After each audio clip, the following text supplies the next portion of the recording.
Today I will attempt to clear an advanced Lunatic Extra stage with no limit break, level 70, Scarlet Reimu. Scarlet Reimu's passive grants her a 50% chance to regain a barrier at the start of every turn.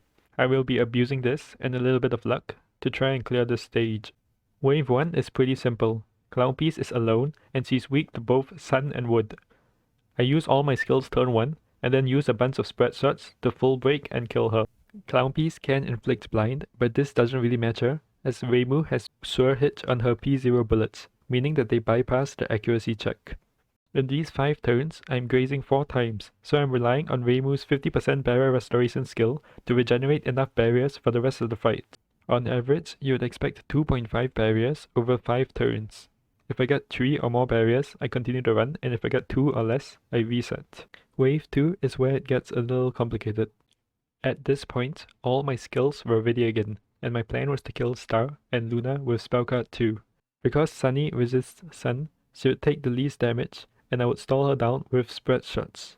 Even though the fairies had all targeting resist, which lowers their damage taken from all targeting bullets, Reimu's Spellcard 2 is still able to deal a lot of damage because of Fairy Killer, meaning that those bullets will always crit against fairies. However, because the damage calculation formula has a random variable that can randomly deduct up to 15% of max damage, sometimes Star would survive. This is very annoying because then I would have to graze an additional time on turns 6 and 7 to avoid getting one shot. As I do not have the barriers for that, I would end up resetting. I needed a little bit more damage to consistently kill Star, so I reconsidered my story card options. At the time, I was using double Ordinary Magician. Reimu's Spellcard 2 benefits from both the 3 levels of Yang attack and the 1 level of crit attack. However, her Spellcard 1 does not benefit from the crit attack in this stage, as it does not have any relevant killers. As such, I swap Ordinary Magician on Spellcard 1 to New Year's Shrine Visit, which not only provides 3 levels of Yang attack up, but also acts as a Yang attack stat stick. This additional 75 Yang attack allows me to kill Star more consistently. One more thing I should mention is that Luna drops a bomb item, which restores Reimu's Spellcard 2 and lets me use it again on wave 3.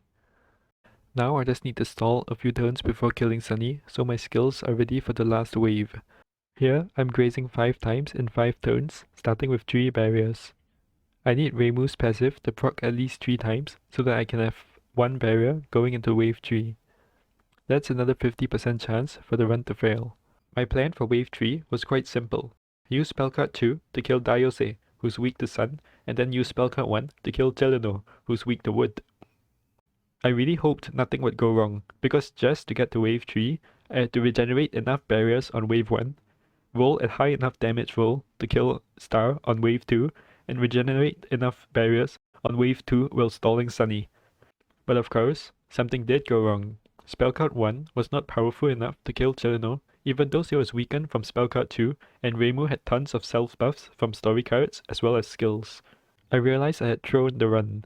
If I had used the spread shot first and then Spellcard 1, I would have killed Chelino on turn 13 without needing an additional barrier, as when I used the spell card I would move before Chelino. So I make more attempts until I finally make it to wave 3 again, and this time, Diose survives. It turns out the damage roll to kill Diose was really tight, so I superior enhanced Reimu and then did more attempts.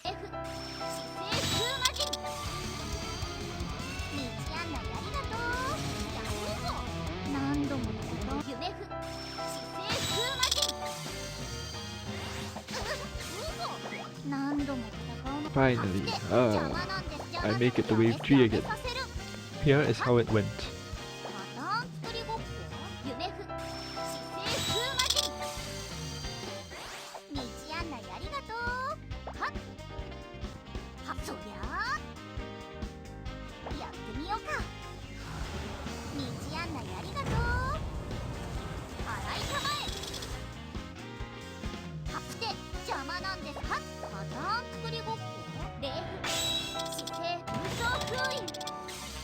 After countless attempts, I had finally succeeded.